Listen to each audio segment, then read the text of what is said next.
এরকম সুন্দর মুহূর্ত দেখতে চাইছেন আমার ভিডিওতে, তো চলুন আপনাদেরকে শুরু থেকে শেষ পর্যন্ত দেখ। হঠাৎ ওর পাপা আমাকে কল করে বলল, সানি রেডি হয়ে যাও, একটা জায়গা ঘুরতে নিয়ে যাব পাহাড়ে। তো আমি তারপর তামজিৎকে রেডি করানোর চেষ্টা করাই। তামজিৎ ঘুমিয়েছিল, উঠছিলই না।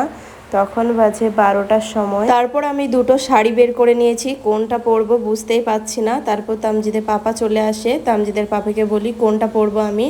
তো বললে নাকি এই সুতির কটনটাই পরো, একদম পিওর কটন, আর এটা একটু তামজিদকে নিয়ে অসুবিধা হবে। তো এইদিকে বাবুকে রেডি করে দিয়েছে বুঝিয়ে যে আমরা ঘুরতে যাব।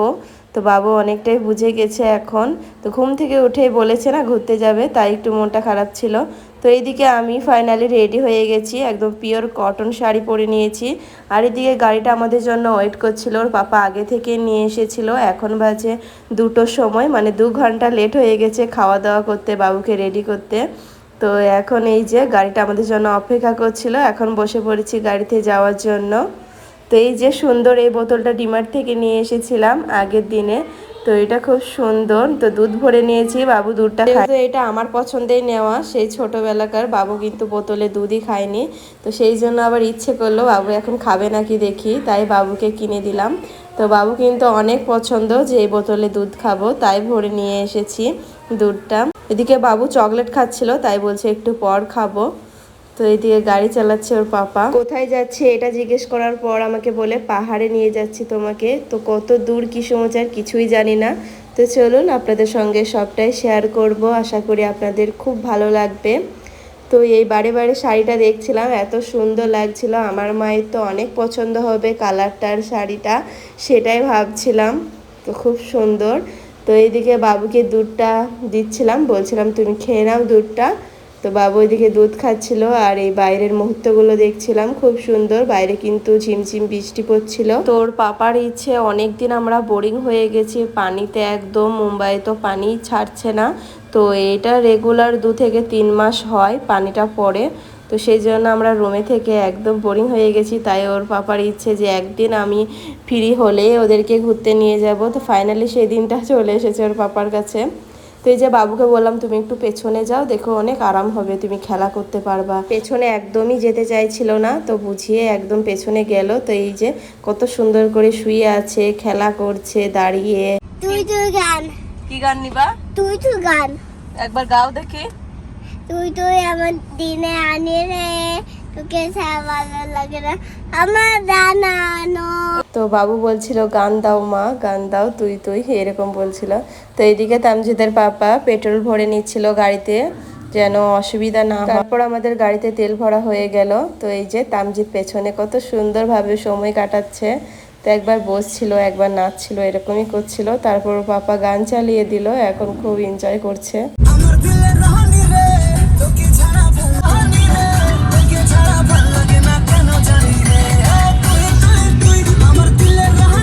তো বাবুর পছন্দের গানটা দিয়ে দিল, বাবু তো অনেক হ্যাপি। তো কি সুন্দর লাগছিল বাইরের মুহূর্তগুলো, আর চারিপাশে যেন একদম সবুজে সবুজ ভরা।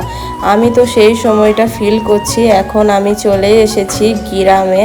তো একদম গ্রামে যে ফিলটা হয় সেরকমই আমার মধ্যে হচ্ছিল। তারপর আবার হালকা পাতলা খিদে লেগে গেছিলো, ভাত খাওয়ার পর কি ফল টল খাওয়া হয়নি। তো তারপর তামজিদকে বললাম তুমি ডালিম খাবে? তো বললো হ্যাঁ। তো তারপর আমি ডালিমটা কেটে নিলাম, সবাই মিলে এখন খাবো। বাবু নিচ্ছিলই না, বদমাশি করছিল। তো এইদিকে আমি আর তামজিদের বাবা খাচ্ছিলাম। তো কি সুন্দর প্রকৃতি বাইরে, চারিদিকে শুধু সবুজে ভরা, তাই খুব সুন্দর লাগছিল, বারবার দেখছিলাম আর দেখাচ্ছিলাম। তো তারপর এদিকে তামজিদের বাবা বলছে চিপস নিবা, চিপস নিয়ে নাও। তো এইদিকে আমার পছন্দের চিপসগুলো নিয়ে নিলাম। তো ওইদিকে তামজিদ এক প্যাকেট নিয়েছে, আর বললাম যে 6টা কলা নিয়ে নেন। তো 6টা কলাও নিয়ে নিল, যাতে খিদে ভাবটা না লাগে। তো পেটকে ফাঁকি দেওয়া যাবে না, তাই না? যেহেতু আমরা একটু কষ্ট করতে পারলেও বাবু পারবে না, তামজিদ, ওর জন্য অনেক টেনশন হয়, কোথাও গেলে কি নেব কি রাখবো, এটাই শুধু টেনশন হয়। তো এদিকে তামজিদ পেছনে কিন্তু অনেক মজা করছিল। আমরা যে 10টায় ডাবটা খেয়েছিলাম সেটা মালাই ছিল, মালাইগুলো নিয়ে এসেছিলাম টিফিনে ভরে বাবুর জন্য। তো বাবু আমরা সবাই মিলে খেয়ে নিয়েছি মালাইগুলো। তো ফল টল এটা সেটা নিয়ে এসেছিলাম, ওর বাবাকে বলে একটা নারকেল ছিল, নারকেলটাও তুলে নিই, কিনে তুলতে দেয় না, বলে না না বাইরের খাবো। তো কি সুন্দর দৃশ্য দেখুন, একদম দূর থেকে আমরা দেখছিলাম ওই পাহাড়টা কত সুন্দর। চারিপাশে মনে হচ্ছিল যেন এই মুহূর্তে এসে আমি কাশ্মীরে পৌঁছে গেছি। তো তারপর বাবু বলে যে আমি হুসু করব, তারপর গাড়ি থেকে নামিয়ে দিলাম। তো বাবুকে বললাম তুমি হিসু করে নাও, এখানে কোনো অসুবিধা নেই। ওই যে উঁচু দেখতে পাচ্ছেন দূর থেকে, ওই পাহাড়ের কাছে আমরা যাব। তো এত সুন্দর দূর থেকে লাগছিল, অনেক দূর অনেক। ফাইনালি অপেক্ষার প্রহর শেষ হলো, আমরা একদম পাহাড়ের কাছাকাছি চলে এসেছি। আর কত উঁচু থেকে পাহাড়ের ঝর্ণার পানি পড়ছে, দেখতেই পাচ্ছেন কত সুন্দর। আমি তো একদম স্বপ্নের দেশে চলে এসেছি, এটাই ভাবছিলাম। আমি তো কোনোদিন আশা করিনি যে আমাকে এখানে নিয়ে আসা হবে। আমি তো অনেক সারপ্রাইজ হয়ে গেছিলাম প্রথমে এসেই দেখে। আমি একদম ফিদা যে এত সুন্দর, আমি যেরকম টিভিতে সিনেমাতে দেখেছি সেরকম এখন নিজের চোখের সামনে দেখছি। এগুলো গাড়ি থেকে ফটোগুলো তুলছিলাম, কারণ বাইরে দেখতে পাচ্ছেন একদম কাশ্মীরের মতন হাওয়া, একদম পানির হাওয়া দিচ্ছিল। তারপর আমি বললাম যে একটু বাইরে নেমে দেখবো আবহাওয়াটা কীরকম। তো আমরা অনেক পরিমাণ উঁচু পাহাড়ের রাস্তায় উঠেছিলাম গাড়ি নিয়ে ওর পাপা। তো প্রচুর উঁচুতে, এই যে বাবা আর তামজিদের একটু ভিডিও করে দিচ্ছিলাম। কত সুন্দর আবহাওয়া, একদম কাশ্মীরের হাওয়া, কুয়াশা যেরকম বরফ আকাশে উড়ে সেরকম ফিল হচ্ছিল। আমি তো নিচে থেকে দেখাতেই পাচ্ছিলাম না যে আমরা কত। তারপর আরও কিছু দূর যাওয়ার পর এরকম একটা জায়গা পেলাম। তো এখানেও একটু ভিডিও ফটো তুলে দিচ্ছি। তো দেখতেই পাচ্ছেন ভিডিও ক্যামেরাতে, তো চারিদিকে যেন কুয়াশার কুয়াশা। তো এরকম তো মনে হয় কাশ্মীরে ফিল করা যায়। তো আমি এখানে এসে অনেক কাশ্মীরের ফিল করছিলাম।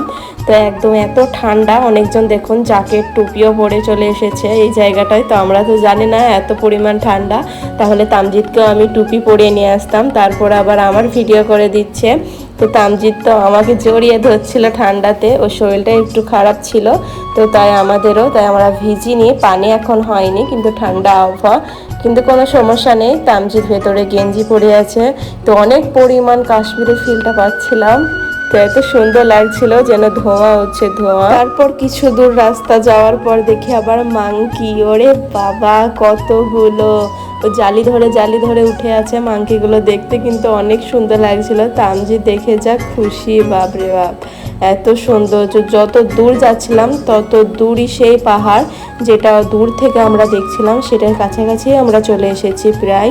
তো খুব সুন্দর, যত দূর যাচ্ছিলাম তত দূরই এরকম পাহাড়।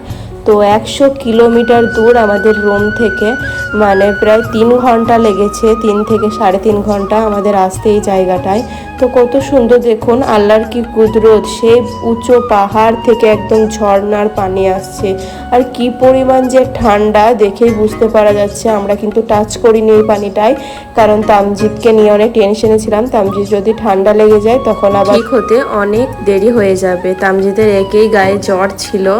তো আলহামদুলিল্লাহ এখন ভালো আছে আল্লাহর রহমতে। তো কি সুন্দর লাগছে তাই না ঝর্ণার পানিগুলো দেখে। তো আমরা গাড়ি থেকে ফিল করছিলাম এত সুন্দর একটা জায়গা দেখানোর জন্য। অনেক থ্যাংক ইউ আমার হাজবেন্ডকে আর আল্লাহকে। তো আল্লাহ না চাইলে কখনোই এখানে আসতে পারতাম না। বাকিগুলো দেখালে ভিডিওটা অনেক বড় হয়ে যাবে, পার্ট 2 নিয়ে আসবো আপনাদের সঙ্গে। তো কেমন লাগলো অবশ্যই কমেন্টে জানাবেন। আল্লাহ হাফেজ।